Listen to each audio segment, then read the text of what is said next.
Matemáticas, segundo grado. Bloque 2. Secuencia 22. Polígonos 2. Ángulos centrales de un polígono regular. Hola, bienvenidos nuevamente al blog de las matemáticas. Hoy hablaremos del ángulo central de un polígono regular y de su relación con otros ángulos que se generan en el mismo polígono. Comencemos estudiando el ángulo central.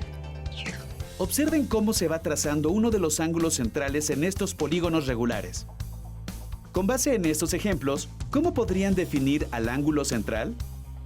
Observen que el ángulo central tiene como vértice el centro del polígono y como lados, dos segmentos de recta que unen a este con dos vértices consecutivos del polígono. Es decir, el ángulo central se forma por dos segmentos de recta que parten del centro del polígono y unen a este con dos vértices consecutivos. Una vez que se ha definido el ángulo central, podríamos preguntarnos, ¿cuántos ángulos centrales tiene un polígono regular? Al trazar todos los ángulos centrales de un polígono, nos damos cuenta de que su número es igual a la cantidad de lados y de vértices. Otra cosa que se puede observar es que de la unión de todos los ángulos centrales del polígono se puede construir un círculo. En otras palabras, la suma de todos los ángulos centrales de un polígono regular es igual a 360 grados. Por lo tanto, para obtener la medida de un ángulo central en un polígono regular, basta dividir 360 grados entre el número de lados del polígono, el cual representamos con la letra n. Ahora les toca utilizar esta fórmula para calcular la medida de los ángulos centrales del siguiente undecágono. Por otra parte, ¿habrá una relación entre las medidas de los ángulos centrales y las de los ángulos externos de un polígono regular? ¿Habrá alguna relación entre sus ángulos centrales y sus ángulos internos? En caso de que las haya, ¿cómo creen que se relacionen los tres ángulos? Vamos a descubrirlo. Recordemos que la suma de los ángulos internos de cualquier polígono, regular o irregular, se calcula multiplicando 180 grados por el número de sus lados menos 2. Por lo tanto, para obtener el valor de un ángulo interno en un polígono regular, donde todos sus lados y todos sus ángulos son iguales, basta con dividir la fórmula anterior entre n, o sea, el número de lados de nuestra figura. Verifiquemos mediante esta fórmula la medida de los ángulos interiores del nonágono que acabamos de mostrar. Ahora analicemos la fórmula anterior desde otro punto de vista. Al eliminar paréntesis, obtenemos las siguientes expresiones algebraicas equivalentes.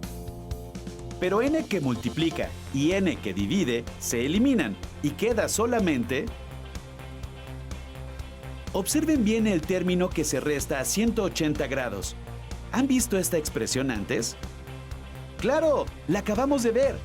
Es la fórmula para obtener la medida del ángulo central de un polígono regular. Entonces, resulta que el ángulo interno de cualquier polígono regular es igual a restar la medida del ángulo central a 180 grados. Ahora retomemos la fórmula anterior.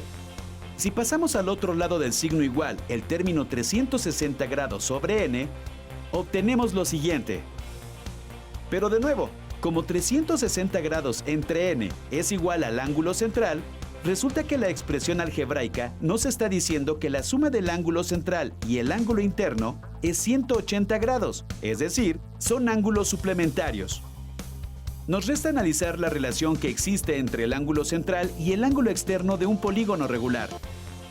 Ya vimos que el ángulo interno y externo de cualquier polígono son suplementarios, es decir, su suma es igual a 180 grados.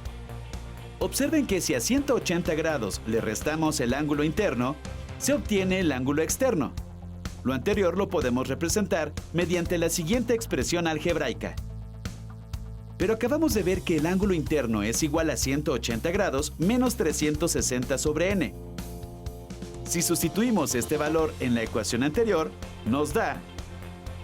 Al reducir términos semejantes, llegamos a que el ángulo externo es igual a 360 grados entre el número de lados.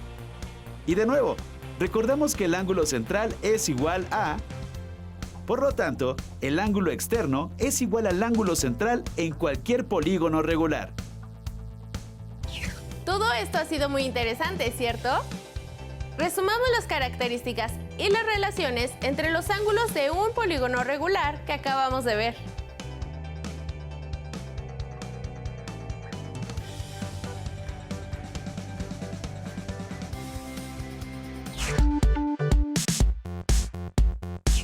Hasta el próximo blog de las matemáticas.